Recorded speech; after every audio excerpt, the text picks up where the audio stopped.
Hello बच्चों, कैसे हैं आप सब लोग। स्वागत है आप सभी का अपने चैनल लर्निंग फार्मेसी पे। तो बच्चों, आज की इस वीडियो में हम क्योंकि अब बहुत सारे बच्चों के एग्जामिनेशन शुरू होने वाले हैं, बहुत सारे आपके कॉम्पिटिटिव एग्जामिनेशन है, बहुत सारे बच्चों के थ्योरी एग्जामिनेशन शुरू होने वाले हैं।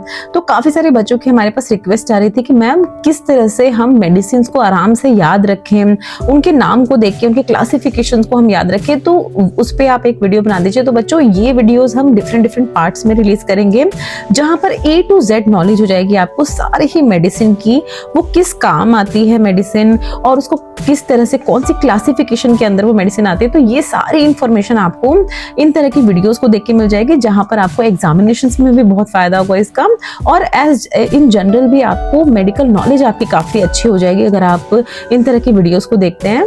सो देखिए, ये जितनी भी हम मेडिकेशंस डिस्कस करेंगे, इनको हम प्रीफिक्स और सफिक्स से समझेंगे। प्रीफिक्स की अगर हम बात करें तो देखिए, जहां भी प्री लगता है, इसका मतलब है कि वो वर्ड की शुरुआत में आ रहा है, यानी वर्ड को स्टार्ट होने से पहले वो लग रहा है। जैसे बहुत ही बेसिक अगर आप हिंदी में बात करें तो प्रीफिक्स क्या हो सकता है, जैसे उपहार, उपमान, उपकार। तो यहाँ पर उप जो आप देख रहे हैं, हिंदी में हम अच्छे से आपको एक्सप्लेन करेंगे सब कुछ। तो यहाँ उप हो रहा है प्रीफिक्स, यानी किसी भी शब्द के पहले लग रहा है। सफिक्स क्या होता है, जब वो किसी भी शब्द के बाद कोई चीज लगती है तो उसको कहा जाता है सफिक्स। जैसे पढ़ाई, लिखाई, लड़ाई, तो इसमें ई आप देख रहे हैं कि ये वर्ड के बाद में लग रहा है, तो इसको कहा जाता है सफिक्स। तो इसमें बहुत सारे बच्चे कंफ्यूज होते हैं, इसमें आपको कंफ्यूज नहीं होना है, प्रीफिक्स एंड सफिक्स। और इसी के अकॉर्डिंग, इसी को देखते हुए हम अपनी सारी ही मेडिकेशन जो है उनकी क्लासिफिकेशन डिस्कस करेंगे। सो सबसे पहले हम बात करेंगे अपने सफिक्स केन की। ये CAIN केन सफिक्स जहां पर भी लग रहा है, जिस भी मेडिकेशन में लग रहा है, तो मोस्टली चांसेस हैं कि ये मेडिकेशन जो है ये लोकल एनेस्थेटिक कैटेगरी में आएगी। लोकल एनेस्थेटिक कैटेगरी की केन मेडिकेशन में डिफरेंट एग्जांपल आप देख सकते हैं, ज़ाइलोकेन, बेंजोकेन, अमाइलोकेन एंड लिडोकेन के।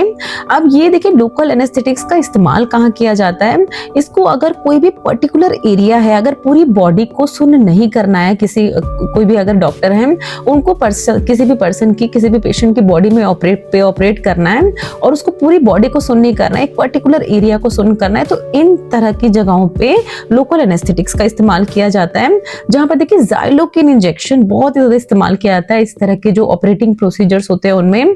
लिडोकेन की अगर हम बात करें तो इसके अलग अलग ये टॉपिकल जेल की फॉर्म में भी आते हैं। लोकल एनेस्थेटिक की अगर हम बात करें, इंजेक्टेबल्स की फॉर्म में भी आते हैं। तो एक पर्टिकुलर एरिया को सुन करके उस पर इस तरह की सर्जरीज वगैरह परफॉर्म की जा सकती हैं इन लोकल एनेस्थेटिक्स की वजह से। नेक्स्ट सफिक्स की जिसकी हम बात करेंगे वो है माइसिन। अब जहां भी आप माइसिन देखेंगे तो आप समझ जाएंगे यहाँ पर बात हो रही है एंटीबायोटिक की।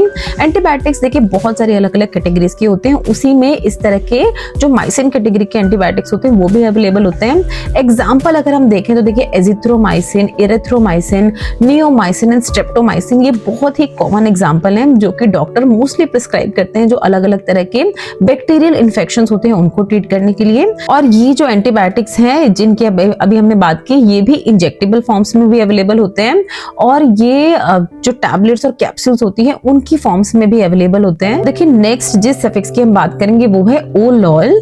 अब ये ओलोल जैसा सफिक्स जो है, ये आप बहुत सारे देखिए, ये जितनी भी हम इंफॉर्मेशन आपको दे रहे हैं आपके एग्जामिनेशंस में भी काम आएंगे आपको। ओलोल अगर किसी के भी एंड में लग रहा है तो आपको मान लेना है कि ये मेडिकेशन जो है ये हाइपरटेंशन के ट्रीटमेंट के लिए दी जा रही है, क्योंकि ओलोल बीटा ब्लॉकर्स होते हैं मोस्टली। अगर हम एग्जांपल देखें तो देखिए, मेटोप्रोलोल, एटिनोलोल, इस्मोलोल एंड बिसोप्रोलोल, ये बहुत ही कॉमन एग्जांपल हैं जो कि प्रिस्क्राइब किए जाते हैं इन तरह की हाइपरटेंशन, यानी हाई बीपी जब होती है किसी भी पर्सन को, तो उसकी उन तरह के हाइपरटेंशन, हाई ब्लड प्रेशर के ट्रीटमेंट के लिए, कुछ हार्ट डिसीज भी होती है जिनके लिए इस तरह के ओलोल सफिक्स वाले बीटा ब्लॉकर्स प्रिस्क्राइब किए जाते हैं।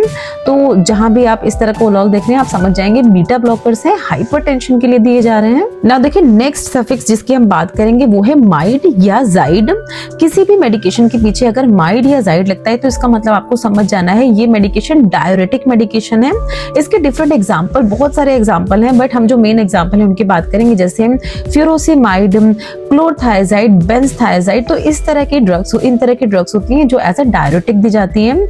डायरेटिक ऐसी मेडिकेशंस होती हैं जो कि यूरिन के आउटपुट को इंक्रीज करती है, मतलब जो पर्सन के बॉडी में अगर स्वेलिंग वगैरह हो रही है या उसको हाइपरटेंशन की समस्या है, तो इस कंडीशन में इस तरह के डायरेटिक दिए जाते हैं ताकि पर्सन जो भी पेशेंट है उसकी बॉडी से जो एक्सेस वाटर है वो पास आउट हो जाए, वो उसकी बॉडी से निकल जाए। किसी तरह की सूजन है तो उसमें आराम मिले, ब्लड प्रेशर हाई हो रहा है तो वो ब्लड प्रेशर लो हो पाए, किसी तरह की हार्ट डिसीज अगर उसको है तो उसमें आराम मिल पाए। तो इसीलिए इन तरह के डायरेटिक्स दिए जाते हैं जिनका सफिक्स होता है माइड या जाइड। नाउ देखिए बात करेंगे हम अपने सफिक्स विर की।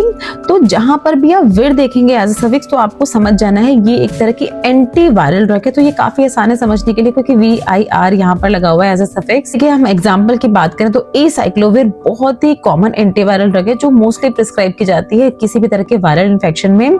फिर रिटेनोविर एंड इंडिनाविर इन तरह के एग्जाम्पल भी हैं जो कि एज एन एंटीवायरल इस्तेमाल किए जाते हैं।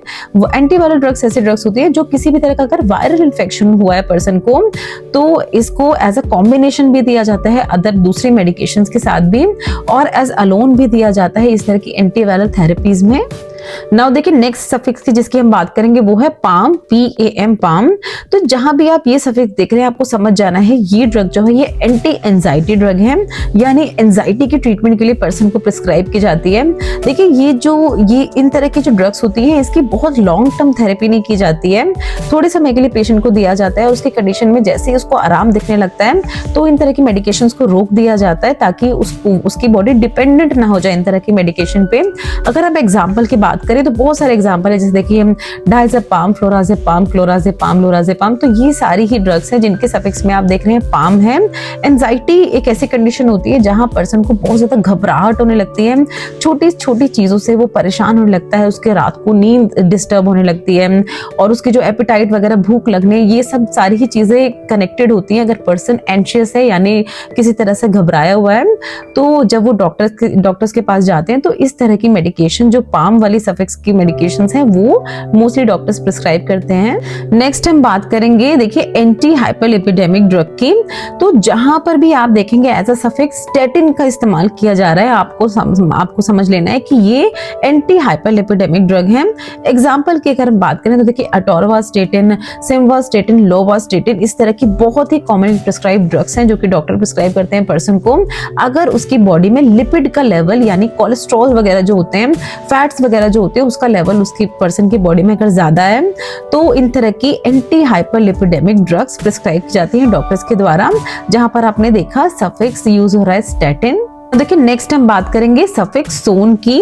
तो जहां भी जिस भी मेडिकेशन के पीछे आप सोन देख रहे हैं आपको समझ जाना है ये मेडिकेशन स्टेरॉइडल मेडिकेशन है, यानी ये एक तरह का स्टेरॉइड है।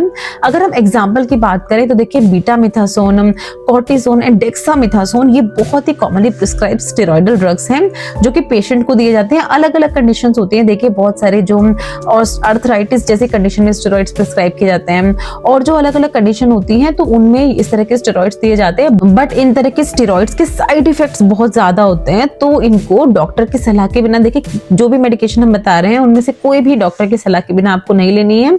ये सारी मेडिकेशन जो भी हम बता रहे हैं ये सिर्फ और सिर्फ आपकी बेसिक नॉलेज के लिए, ताकि आपको अगर आप किसी तरह के एग्जामिनेशन में जा रहे हैं तो उसमें भी फायदा हो पाए और इन जनरल भी अगर आप कोई भी पत्ता और दवाई का उठा के देखें तो आपको पता लग पाए कि वो किस चीज के लिए डॉक्टर ने दी है आपको। आई होप आपको कुछ नया सीखने को मिला होगा इस वीडियो से, और भी ऐसी बहुत सारी वीडियोस मैं अपने चैनल पे लेके आती रहूंगी आप सभी के लिए। तब तक हमारे चैनल को सब्सक्राइब जरूर कर लें और बने रहें हमारे साथ इसी तरह से हमारी इस जर्नी में। Thank you so much for watching this video.